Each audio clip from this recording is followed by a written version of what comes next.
ఇప్పుడు సారీ తీద్దాం అన్నాడు కదా, తీయాలన్నాడు మధ్యది. పెద్ద చెట్టు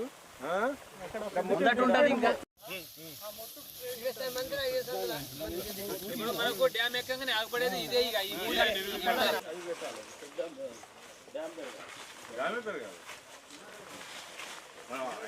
జామే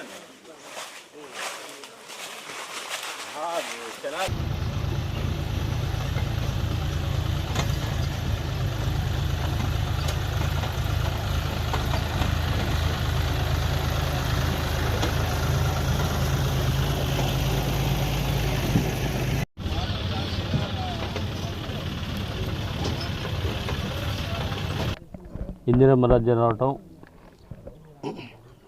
గౌరవ ముఖ్యమంత్రి గారు రేవంత్ రెడ్డి గారి నాయకత్వంలో పెద్ద ఎత్తున రైతాంగానికి ఎన్నో పథకాలు ప్రవేశపెట్టి ప్రతి ఎకరాకు కూడా నీరు అందించాలని ఒక గొప్ప సంకల్పం ఆలోచిస్తూ ఉన్నటువంటి ప్రభుత్వం రేవంత్ రెడ్డి గారి ప్రభుత్వం. అదేవిధంగా 2001లో ఈ ప్రాంతంలో తులారం ప్రాజెక్ట్ నిర్మాణం చేసుకొని సుమారు 1200 ఎకరాలకు నీరు అందించాలని ఒక ఆలోచనతో కట్టినటువంటి ఈ డ్యామ్ని సరైన అందుబాటులో లేక ఈ ప్రాంతంలో ఉన్నటువంటి గ్రామాల్లో వినోబనగర్ కావచ్చు, గౌరవం కావచ్చు, అదేవిధంగా ఉప్పలపాడు, లక్ష్మీనరసాపురం, బాలాజీపేట ఇవన్నీ కూడా రైతులు ఒకప్పుడు తొండలు గుడ్డు పెట్టే పరిస్థితుల్లో మరి ఈనాటి ప్రభుత్వం రైతాంగానికి మొత్తాన్ని కూడా ప్రతి ఎకరాకు నీళ్ళు అందించాలని ఒక గొప్ప ఆలోచన ఉన్నటువంటి ప్రభుత్వం ఇందిరమ్మ ప్రభుత్వం, రేవంత్ రెడ్డి గారి ప్రభుత్వం.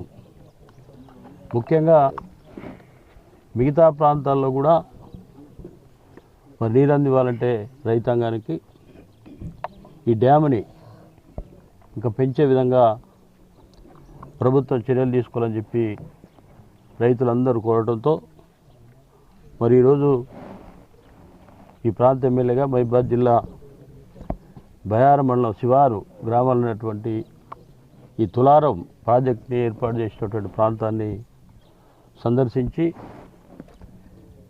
నాతో పాటు ఇరిగేషన్ సంబంధించినటువంటి డిపార్ట్మెంట్ వాళ్ళు డిఈ గారు వారితో పాటు వాళ్ళ వీళ్ళందరూ కూడా వచ్చి ఎలా చేస్తే బాగుంటుంది, ఎంత పెంచితే బాగుంటుంది అనేది ఒక ఎస్టిమేట్ ఏమని చెప్పడం జరిగింది. దీనివల్ల పక్కనే ఉన్నటువంటి మహబూబాబాద్ జిల్లాకు కూడా మహబూబాబాద్ ప్రాంతానికి కూడా రైతాంగానికి నీరించే విధంగా నీరుతో పాటు మంచినీటి సమస్య ఏదంటే కూడా తీర్చే విధంగా తప్పకుండా అవకాశం వస్తుంది.